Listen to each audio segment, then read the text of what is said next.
Praise to God with gratitude true. Rest my husband's heart in you, a man of prayer with purpose strong. Your spirit guides him all day long. Every step with wisdom and peace, reflecting Christ, his faith increase. Faithful Lord, I lift this song over my husband all life long. Rest his mind, remove all fear. May your presence draw him near. Your word is anchor, spirit's flame. Hold his family in your name.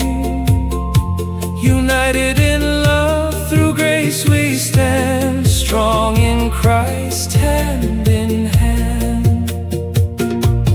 Bless his work, his heart, his way, all for your glory, Lord, I pray. Never forsake, your mercy extend, day by day till journey's end.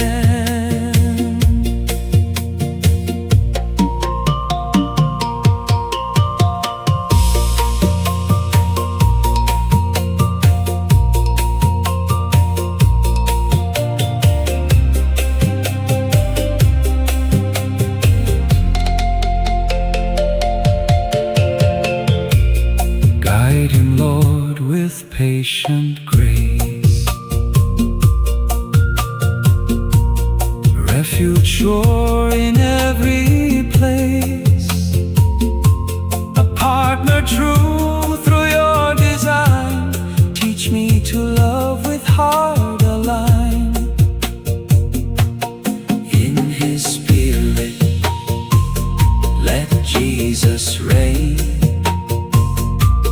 Trusting you through joy and pain. Uphold his steps, his soul renew. Day and night keep him true. Eternal shepherd, guard his stand.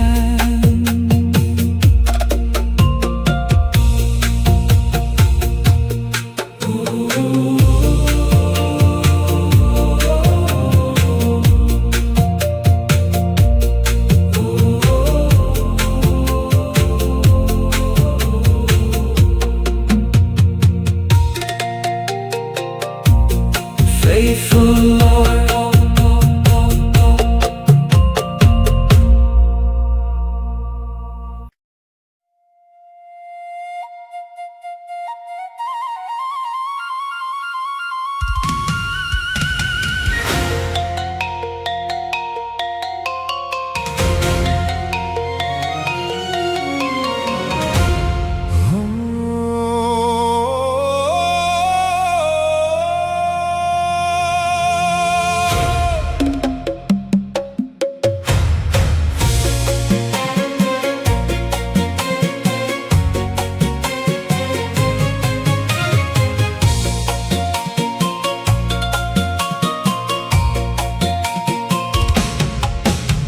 climbing ladders high, but leaning on the wrong wall.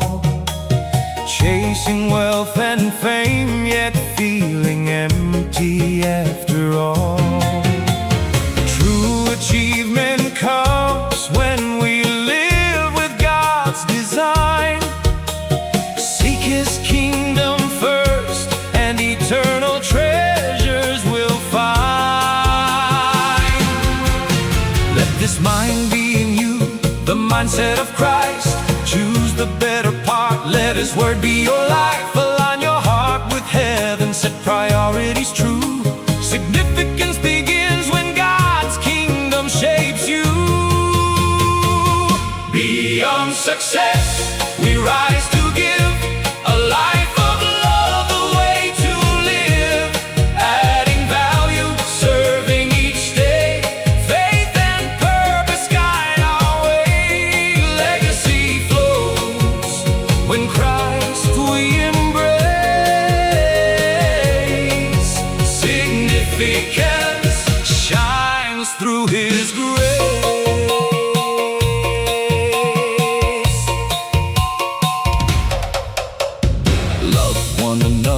As Jesus has shown, invest in people, don't walk alone. Plant seeds of kindness, live with intent. Transformation comes when our hearts are bent. Without faith, it's impossible to please the Lord. Anchor your life in His truth and word. Entrust to others, let disciples grow.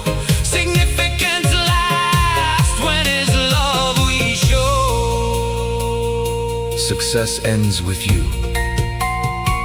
but significance flows through you. Legacy is not what you leave for people, but what you leave in people.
Collective religious imagination, John the Baptist is often framed as a rugged ascetic, a proto-hipster of the desert with a taste for wild honey and a penchant for bold fashion choices. We see him through a lens of divine eccentricity, where his wild hair and camel skin robes are stylistic markers of holiness. But what if the historical reality was far more jarring? What if John was not merely eccentric, but genuinely clinically mad? A man possessed of a defect of the mind that was as alienating as it was unmarketable. To view John the Baptist as truly crazy and hated is to confront the uncomfortable border where holiness meets pathology. Historically, the distinction between a prophet and a lunatic has often depended on the utility of their message to the status quo or their ability to command a following. However, the perspective that John suffered from a true defect, one that was not adorable, romanticized, or genius adjacent, strips away the stained glass veneer.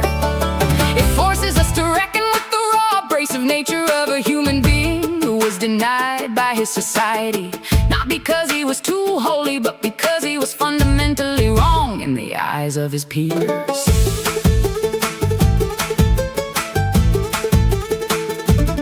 There is a profound difference between glamorous mental differences and raw defects. Modern culture has developed a soft spot for the musical prodigy or the brilliant but tortured scientist. We tolerate and even celebrate neurodivergence when it produces a high-yield output, a symphony breakthrough formula, or a disruptive tech company. This is productive madness. In contrast, the true defect, the disjointed, socially repellent, and non-lucrative mental instability is met with visceral exclusion. If John the Baptist was screaming in the wilderness, not out of a calculated rhetorical strategy, but because of a mind that could not find peace, he becomes a figure of profound isolation rather than a religious icon. When we sanitize historical figures, we commit a subtle act of violence against their lived experience by turning John's potential mental struggles into a prophetic aesthetic. We ignore the crushing weight of his alienation. A man who lives in the desert eating bugs is rarely a person who is finding themselves. More often, they are someone whom society has failed or who has found the social contract impossible to navigate.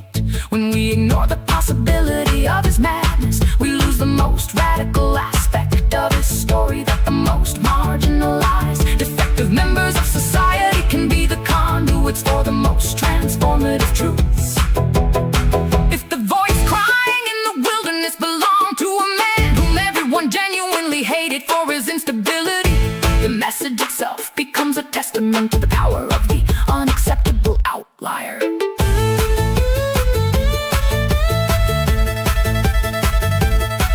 This perspective has searing relevance today. Our society claims to be more inclusive of the outlier, yet our empathy is still largely conditional. We create space for the quirky individual who fits a marketable trope, but we continue to push the crazy and hated to the periphery. The person on the street corner whose defect of the mind manifests as agitation or social discord is not seen as a potential prophet. They are seen as a nuisance to be managed or moved out of sight. By reclaiming the madness of John the Baptist, we challenge the hierarchy of human value that prioritizes productive minds over broken ones. It forces us to ask, would we have listened to the Baptist, or would we have crossed the street? If truth comes through a vessel that is truly defective, lacking the adorability of the romanticized genius, do we have the capacity to hear it? Recognizing the crazy and the holy suggests that the greatest insights often come not from those who have mastered the world, but from those whose very existence is a rejection of it, whether by choice or by the cruel necessity of a mind they cannot control. In the end, the defect of the Baptist may not have been a flaw in his mission, but the very thing that allowed him to see what the same world was too comfortable to notice.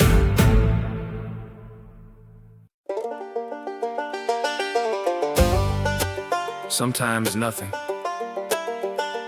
Sometimes we wait for nothing, and then sometimes nothing waits for us.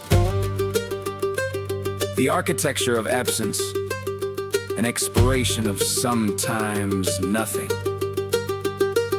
The aphorism, sometimes nothing, is a recursive meditation on the human condition, structured as a linguistic mirror that reflects our deepest anxieties and curiosities. It operates on a pivot.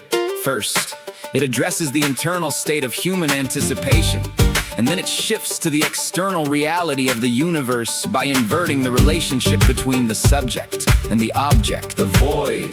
The aphorism challenges our perception of purpose, mortality, and the nature of existence itself. The void of expectation. Sometimes we wait for nothing. The first movement of the aphorism, sometimes we wait for nothing, captures the inherent absurdity of human desire. We are creatures of anticipation, wired to look toward the horizon for meaning, fulfillment, or resolution. However, this line suggests a break in the causal chain of effort and reward. Waiting is traditionally an active state directed toward a specific end. We wait for a train, a lover, or a career breakthrough. To wait for nothing implies a state of suspended animation where the object of our longing is absent or perhaps never existed. This reflects the existential concept of the wait as described by thinkers like Samuel Beckett. In this context, waiting becomes a habit of being rather than a means to an end. It is a commentary on the futility of certain hopes and the realization that much of the human experience is spent in the lobby of an empty theater, expecting a performance that was never scheduled. The mirror of the unknown. And then sometimes nothing waits for us. The transition, and then acts as a temporal bridge, leading us from our active psychological state to an objective inevitable reality. The reversal, sometimes nothing waits for us, transforms transforms nothing from a passive absence into an active, patient entity. Where the first line deals with our internal projections, the second line deals with our destination. It evokes the gravity of the unknown and the ultimate silence of the universe. In a literal sense, this is a confrontation with mortality. At the end of the frantic pursuit of life, we may find not a grand revelation, but a return to the vacuum from which we emerged. However, it also speaks to the blank canvas of the future. It suggests that the world does not always have a preordained plan or a welcoming committee for our arrival. Sometimes we step into a space that is entirely empty, demanding that we either fill it or learn to inhabit the silence. Synthesis. The relationship between agency and the void. The relationship between these two states, waiting for nothing and having nothing wait for us, creates a loop of existential irony. It suggests that our search for meaning, the waiting, and the universe's indifference, the nothingness waiting for us, are two sides of the same coin. We often experience a sense of cosmic betrayal when our expectations are met with silence. Yet the synthesis of these two ideas suggests a profound form of freedom. If nothing waits for us, then the structures of destiny and fate are dissolved. The void is not merely a vacuum of despair, it is a space of radical potentiality. Our waiting for nothing is the psychological preparation for an encounter with a reality that is unburdened by predetermined meaning. The interaction between our actions and the existential void reveals that meaning is not something we find waiting for us at the end of the road. Rather, it is something we must carry with us into the emptiness. The beauty and gravity of nothing. Sometimes nothing is not an expression of nihilism, but a poem of acceptance. It acknowledges the gravity of the void, the nothing that can feel heavy, cold, and final. But it also hints at the strange beauty of such a state, to recognize that we are waiting for nothing, and that nothing waits for us, is to be stripped of the illusions that clutter our consciousness.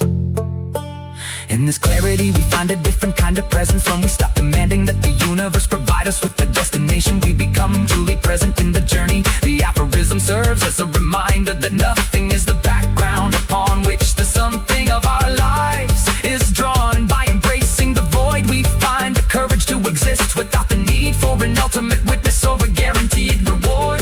Finding grace in the silent intervals of the cosmos.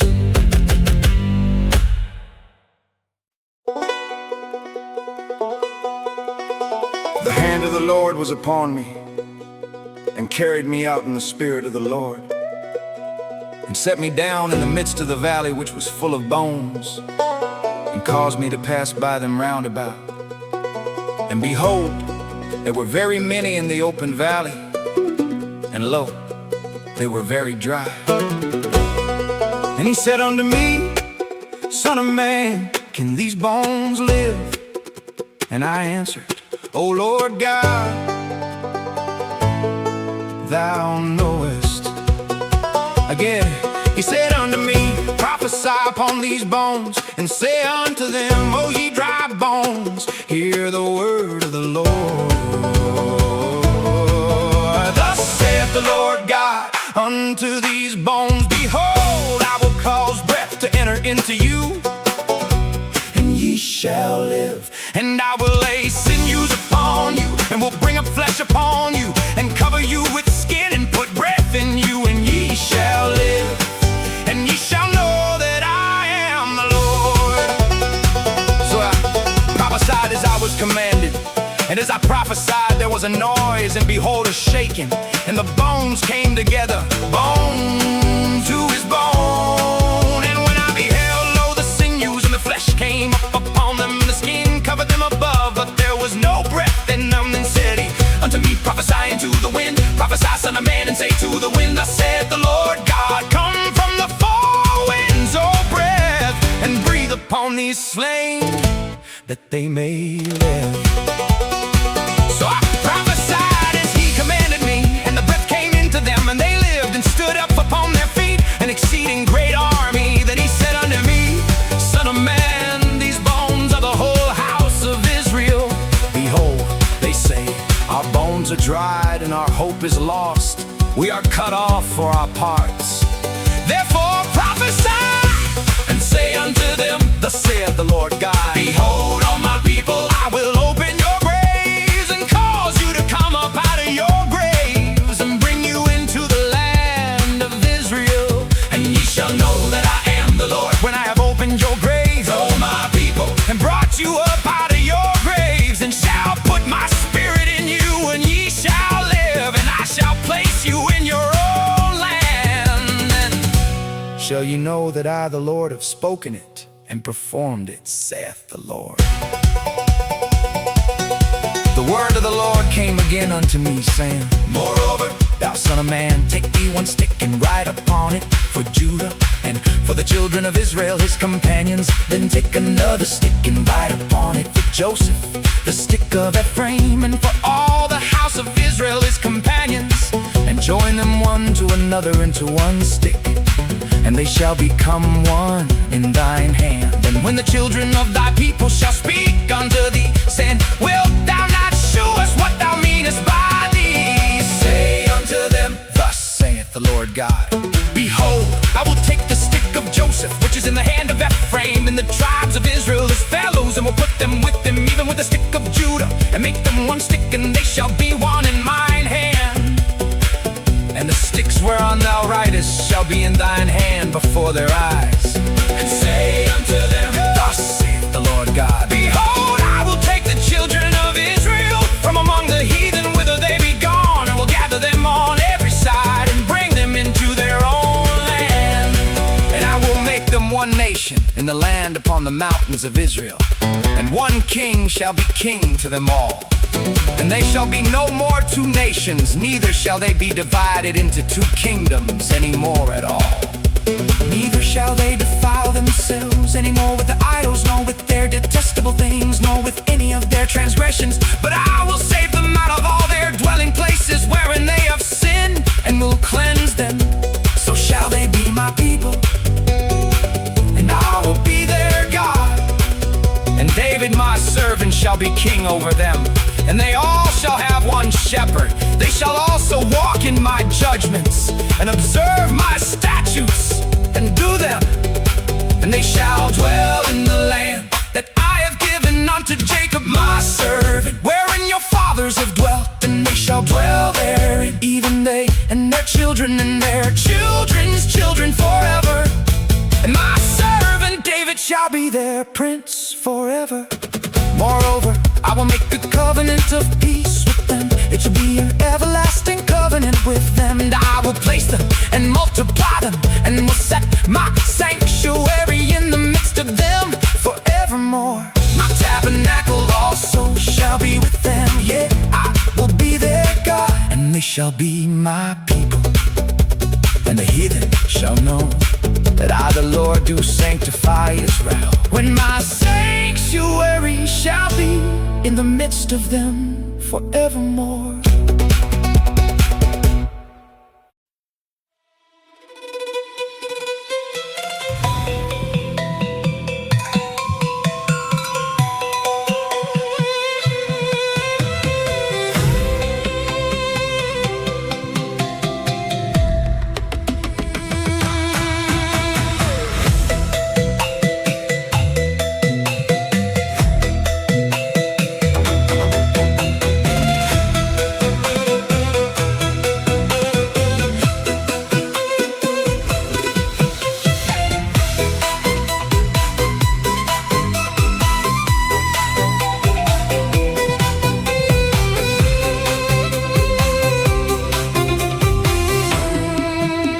Your name in my mouth like rain, wore it like gold through the worst of days.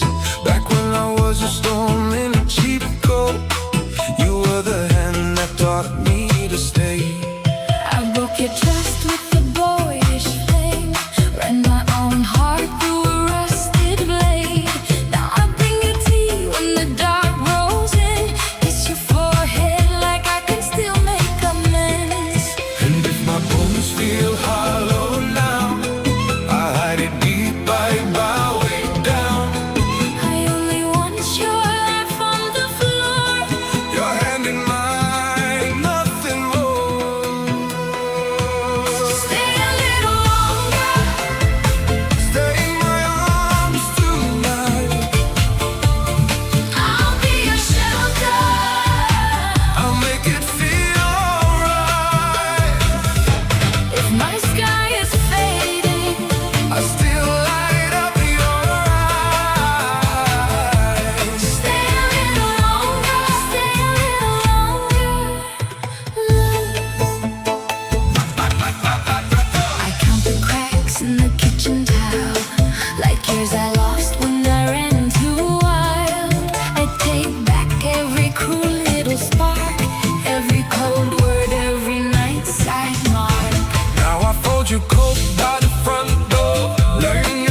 Put your name in my mouth like rain, wore it like gold through the worst of days. Back when I was a storm in a cheap coat, you were the hand that taught me to stay. I broke your trust with the boyish flame, ran my own heart through a rusted blade. Now I bring you tea when the dark grows up, kiss your forehead like I can still make amends. And when my bones feel hollow now, I hide in deep, I bow it down. I only want your laugh on the floor. Your hand in mine, nothing more. Stay a little longer. Stay in my arms tonight. I'll be your shelter. I'll make it feel alright. If my sky is fading, I'll still light up your eyes. stay a little longer, stay a little longer, love. I count the cracks in the kitchen tile, like years I lost when I ran too wild. But take me back, every cool little spot, every cold word, every night inside my Now I'm fold you covered by the front door. Learn you smile like a prayer in the sun. if time is a thief. The lock and key, let it come for me, not for you, not yet. And if my bones feel hollow now, I hide it deep, I bow it down. I only want your laugh on the floor. Your hand in mine, nothing more. Stay a little longer, stay in my arms tonight. I'll be your shelter. I'll make you feel alright. If my sky is fading, I'll still light up your eyes.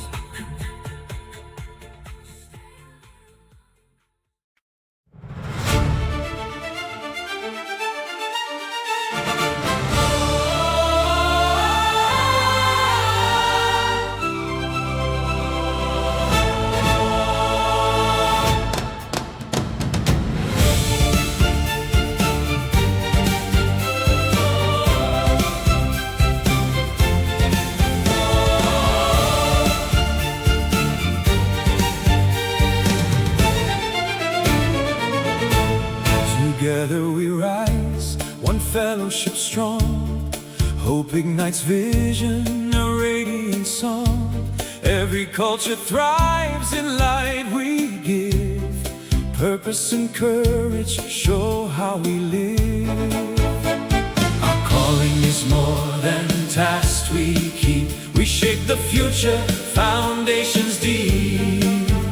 Every challenge turns to chance we see.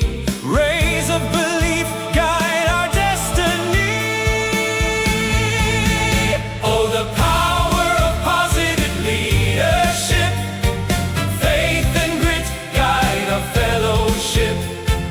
Purpose drives us, excellence we chase. Optimism shines in every space. Shared vision, dreams lifted high. Inspiration burns, belief won't die. Together we rise, together we shine. Impact the world with hope divine. Victory comes when hearts unite. Every step leaves traces of light.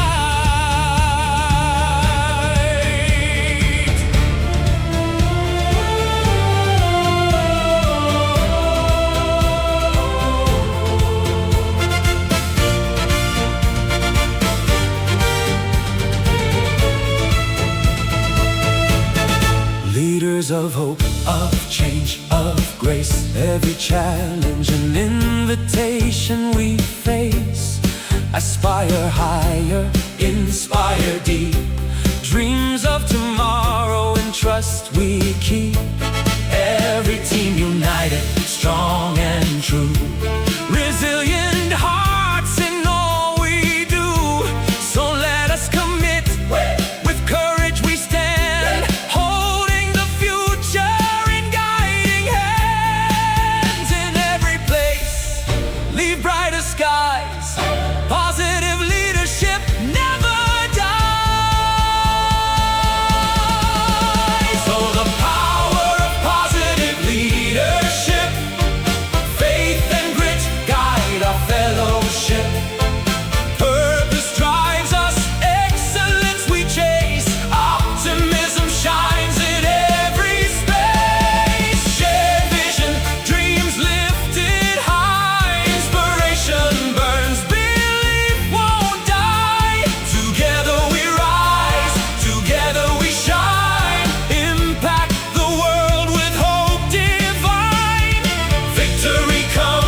staring at the ceiling, wishing I could reach across the map. I'm overwhelmed by this lonely kind of feeling, caught inside a never-ending gap. You got that voice that sounds just like a whisper. It travels through the static on the line. Every single word you say, it makes it crisper, reminding me that you are truly mine. They can show me all the wonders of the world, but I look away, 'cause I'm just waiting for the flight to bring you back my way. Yeah, you know I'm not playing with the distance. I'm fighting for our love with such persistence. 'Cause baby, when you talk to me that way, you take the distance, turn the cold into the May. I don't need a life that's built for one or two. I'm only living for the day I'm next to you. Yeah, I just wanna hold you through the screen, the closest thing to heaven that I've ever seen. No matter what the miles try to do, I'm staying right here, waiting just for you.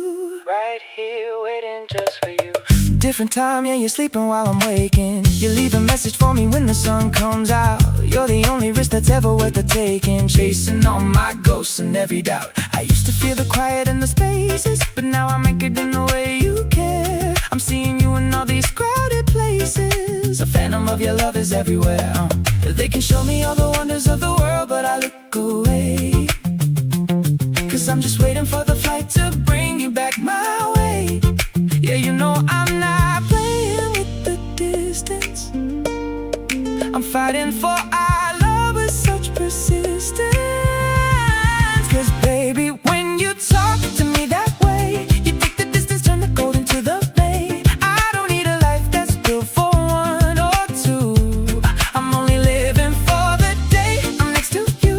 Yeah, I just wanna hold you through the screen, the closest thing to heaven that I've ever seen. No matter what the miles try to do, I'm staying right here, waiting just for you. Tell me what you need, I'll send it. My heart is yours, I'll never mend it. Never gonna let the signal die. No, I'll be watching for the morning sky, 'cause you're the heartbeat in the air I breathe. You're the only one I'll ever need. 'Cause baby, when you talk to me that way, you take the distance, turn the cold into the May. I don't need a life that's built for one or two.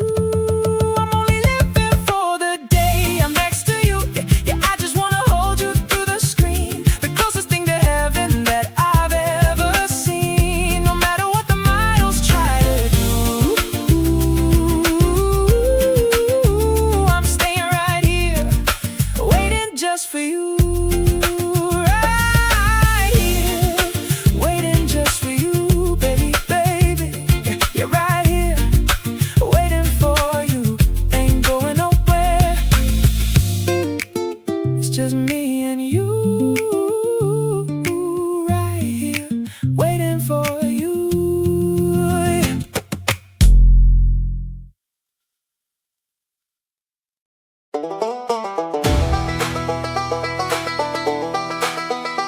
Modern and contemporary arts appeared in Europe and America in special cultural and political contexts and societies without others, making them diverse in different schools, trends, and streams. So in the West, you find among the audiences who admire and who oppose it according to its aesthetic ideology and philosophy. The formative movement in Saudi Arabia has not been an exception among the artistic movements in the Arab country in general, where modern arts such as abstraction and later have moved to it, where visitors of the exhibitions are seeing very contemporary artworks, and these works are seen in the growth of quantity and quality within the galleries in Saudi Arabia and Gulf countries and the rest of the Arab countries. What I can describe in lines is that the Saudi artists mostly practice contemporary art as it is outside to the inner square of the local audience without awareness and study of those historical and cultural contexts in which this type of contemporary or modern arts emerged after the two world wars in the 20th century, and the study of Western philosophical thought. This is what created a gap between the artist and the audience in our visual arena, where the artist exhibits his work in halls to spread his idea and artistic message, but he is surprised that it does not reach the audiences, and this problem is repeated with most artists. This is accompanied by a collective opinion of the audience from various members of the society that they do not understand the language of visual art and its current substances, and what it contains: symbols, forms, and visual messages which defame beauty and embellish ugliness, as if they are watching curses and hearing scandals from artists and a bunch of critics and hall owners about these exhibitions and what values it contains, artistic and creative, drawing the features of their contemporary culture. In my view, the above is true and correct. The problem lies in the imitation and inability to transfer such artistic practices from global to local, including philosophical ideas, following a style of superiority to the public and degrading their intellectual and cultural level. What I also notice is that the critics of the contemporary art movements in the West are many, some of them depending on the historical context of its emergence, the Cold War, the role of the Zionists in managing the art movement, owning galleries, buying and marketing businesses, selling auctions, controlling the media, and buying critics in Europe. For example, the average price of Louis Fontana paintings is $15 million, 55 million rials, according to the study of the website of the art market. Observe it in 2016. I advise you to review what Dr. Zainab Abdulaziz, a professor of art philosophy and beauty science, wrote in her book, The Modern Art Game, which is based on French documents that reveal important pages and events that have been darkened in the creation of contemporary art, and Georgina Adams' book 2017 also, which explains the secrets of the art market. From my personal experience, I admired and inspired some contemporary works of close artists. Later discovered that they got imitated from the experiences of Western artists, and I was surprised by it when I visited exhibitions and museums abroad, and by direct conversation with the artist himself about his philosophy of his work and what it contains. I was amazed by the naivety of the message and the perspective, with the skill and execution, enthusiasm and great attraction towards the contemporary and globalization, as it works in exhibitions of bodies without soulless and identity.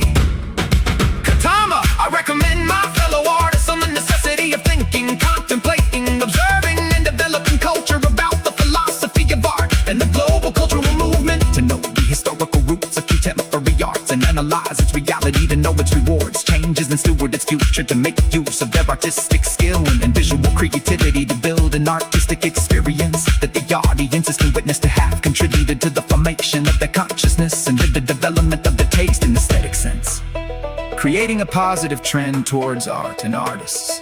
And the history of art is attested by the emergence of a Saudi Arabian school or artistic movement that deserves studying, contemplating, and transferring from the local to the international.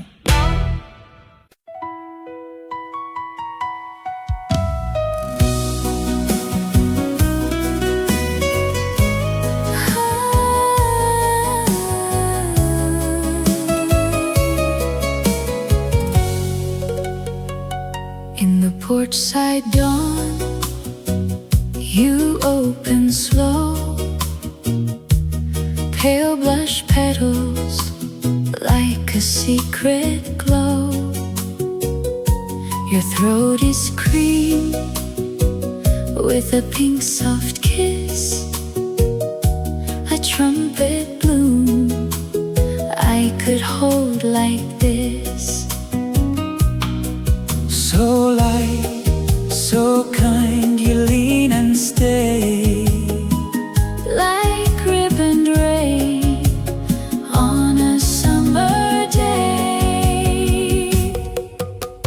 Plant pet alamanda, plant pet alamanda. Oh, pink bloom, soft bloom, you turn the air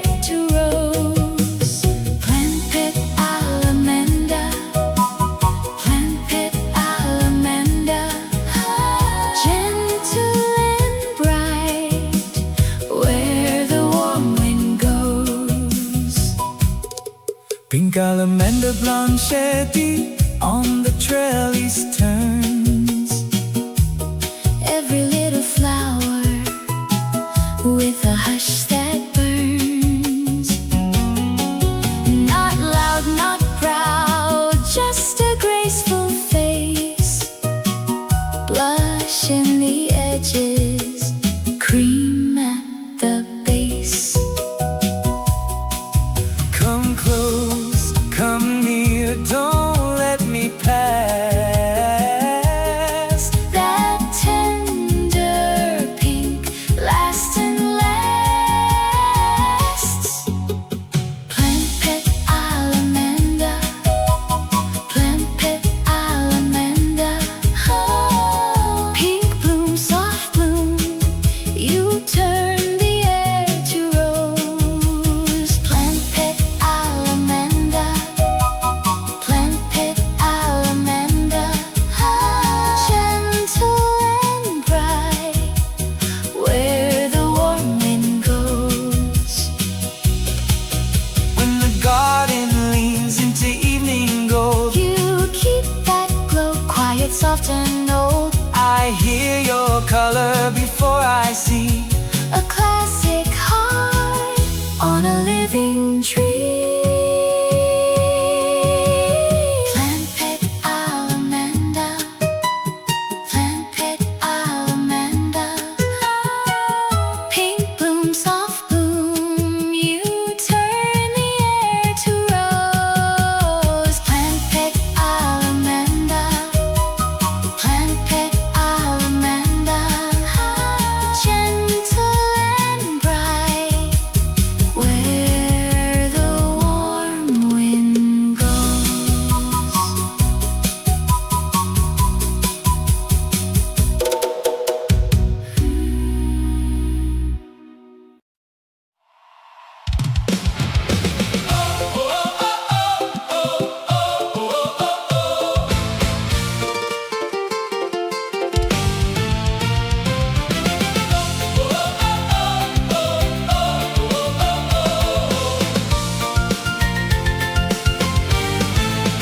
Activating leadership by our example.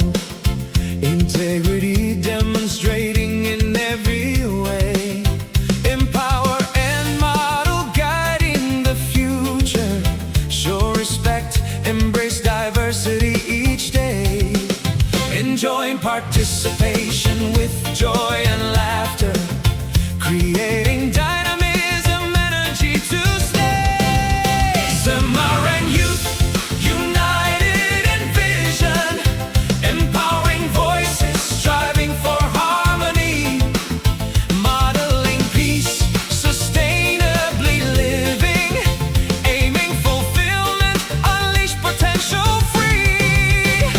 Reach for excellence, courage and passion. ISEC Semarang shines globally.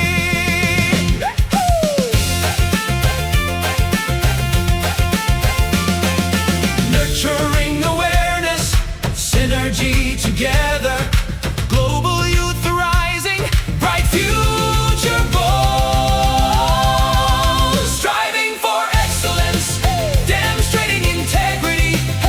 Activating leadership, acting sustainably. Enjoying participation and living diversity. Go!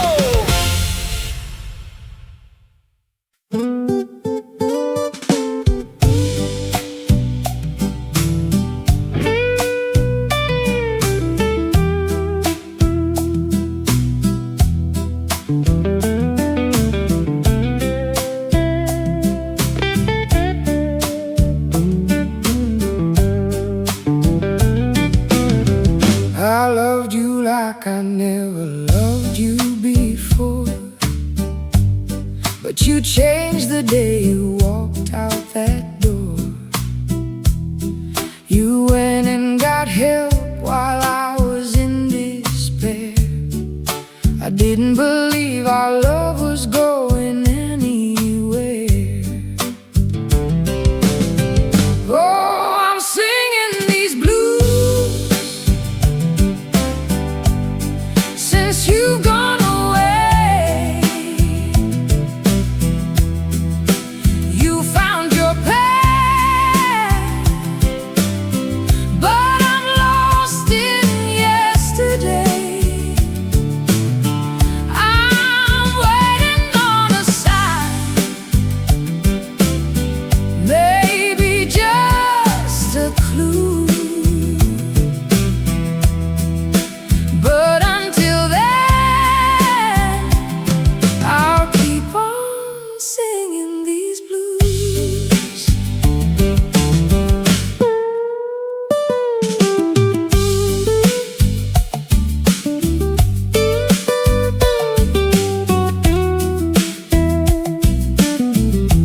until you got help.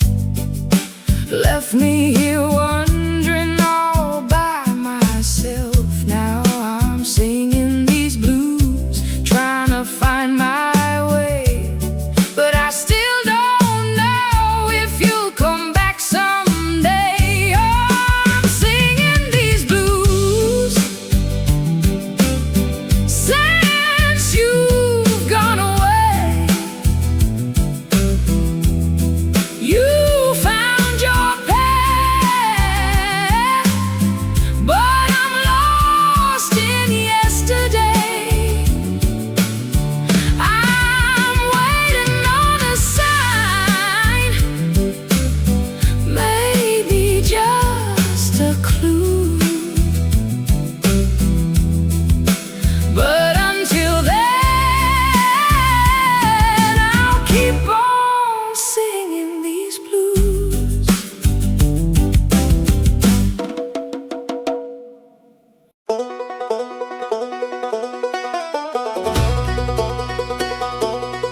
Waiting, how to move through the time, all while staying still, while being still as the time. And as the things roll past you, left and right, leaving you abandoned.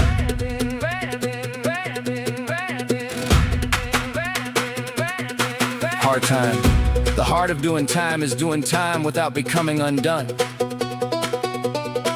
An anatomy of stillness and temporal flow, the aphorism, waiting, presents a radical reimagining of a common human experience, usually defined as a passive interval, a void to be filled or a delay to be endured.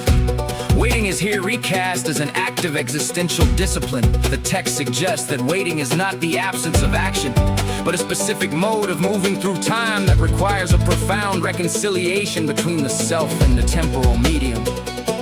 The paradox of temporal kinesis, the central tension of the aphorism lies in the paradox of physical stillness paired with temporal movement. In a conventional sense, movement requires a change in spatial coordinates over a duration of time. However, the aphorism suggests a form of moving through that occurs precisely because one is staying still. By remaining physically fixed, the subject ceases to compete with the external world's velocity. This stillness allows the individual to observe the internal mechanics of time. Woo! When the body stops, the consciousness is forced to engage with the sheer weight and flow of the present moment. It is a transition from spatial kinesis to temporal kinesis. The subject is no longer traveling through a landscape, but is instead traveling through the when, becoming the medium. As the time, The most philosophically dense portion of the text is the directive to exist. as the time, Normally, humans experience time as an external force, a river that carries us along or a clock that dictates our pace. We are subjects in time. To move as the time implies a dissolution of the boundary between the observer and the observed. To become as the time is to achieve a state of radical presence where the ego's resistance to the passing second vanishes, and in the state the individual does not spend or waste time. They embody it. This reflects a phenomenological shift where the self is no longer a victim of the clock's ticking, but rather the very medium in which the world unfolds. It is a meditative transcendence that transforms, waiting from a state of longing for the future into a state of total immersion in the present. The geometry of abandonment. The conclusion of the aphorism introduces a poignant sense of isolation. And as the things roll past you left and right, leaving you abandoned.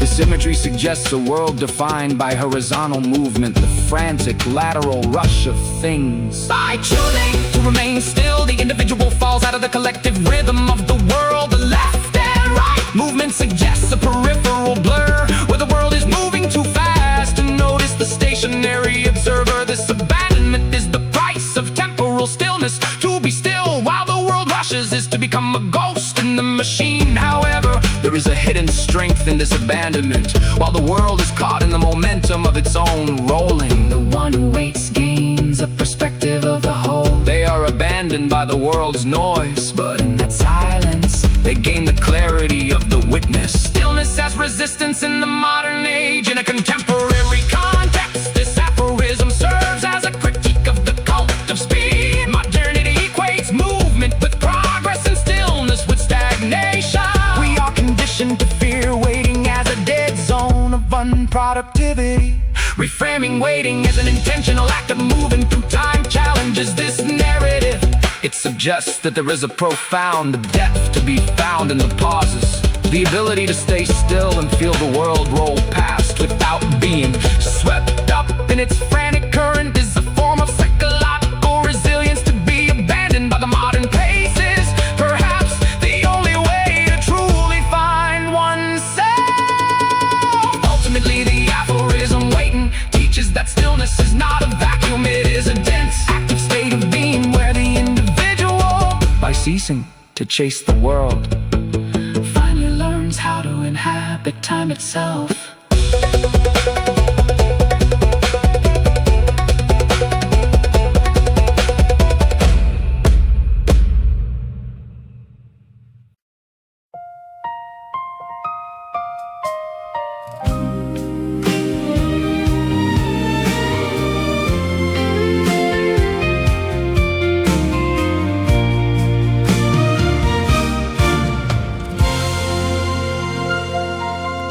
You were the man who held my hand when my heart did not know how to stay.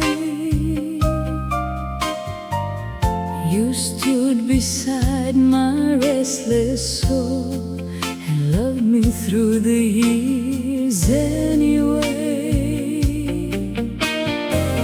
I was looking past the doorway, dreaming of another sky,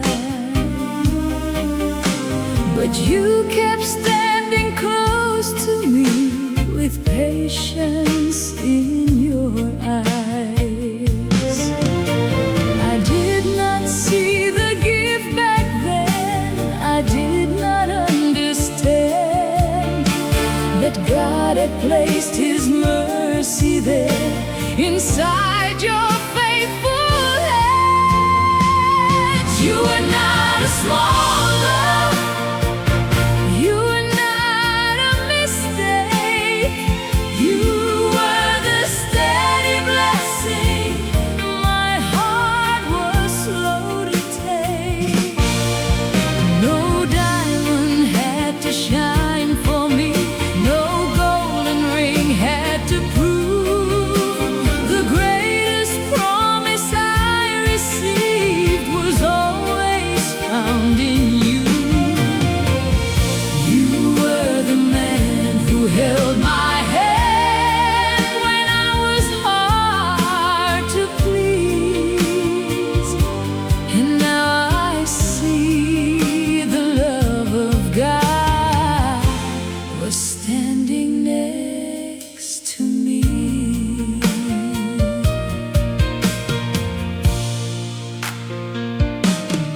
You became the father of our children, the shelter I could not see.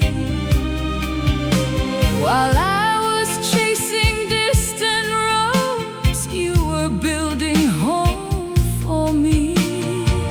I thought the world could give me more, I thought my heart knew best, but every time I wandered far, your love became my rest.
God's gift in my hands. You are not a small laugh.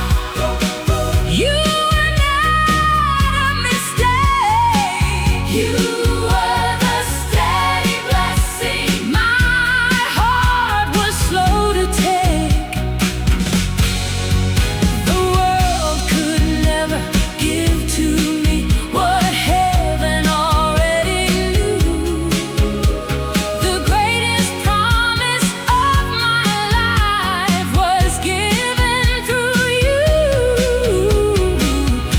You were the man who held my hand, the love I finally see.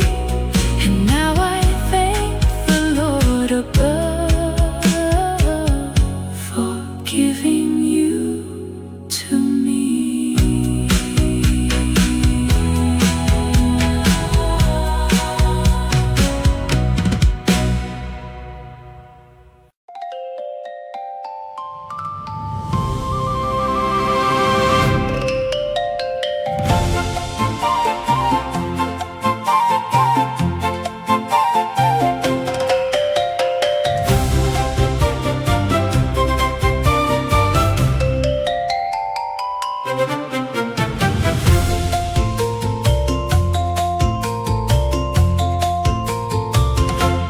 Candles glow softly, the warm lights invite.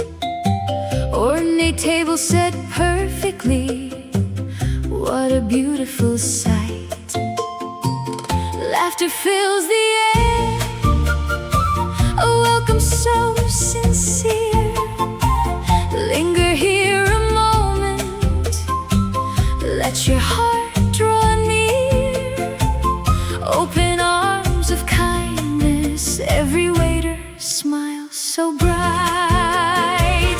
Come and taste the wonder, come and feel the grace.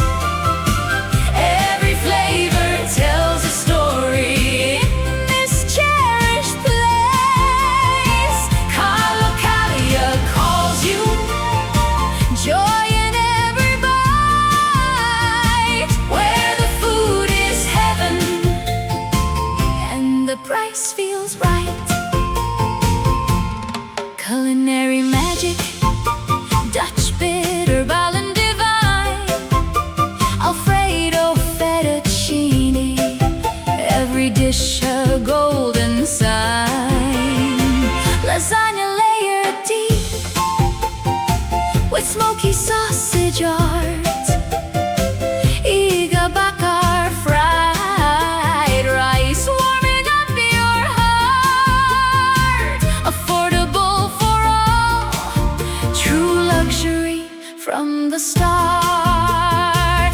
Come and taste the wonder, come and feel the grace. Every flavor tells a story in this cherished place. Calocalia calls you, joy in every bite. Where the food is heaven and the price feels right. Rich aromas drifting, zuppa soup in the air. Every server greets you with exceptional care. Suncloud mocktails glowing, sendal dough, it's so sweet. Truffle olive ball and flavors you will want to meet. Almond butter coke melting, a dessert so complete. Soft music playing, cushioned seats embrace. Warm and cozy corners, your own private space. From the first hello to the final goodbye, the staff make every moment feel like you can fly.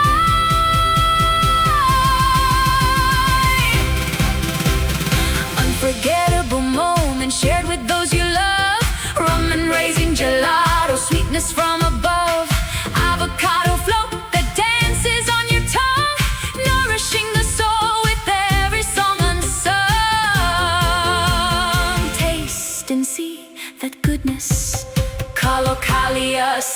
to none.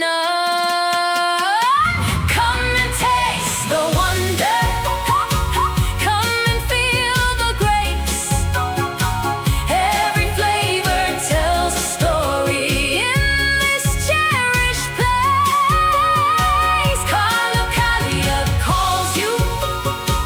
Joy in every bite. Where the food is heaven and the price feels right.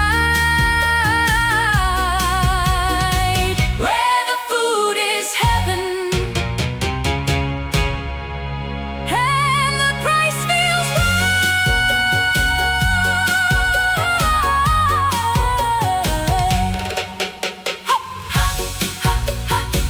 A sanctuary of flavor where every heart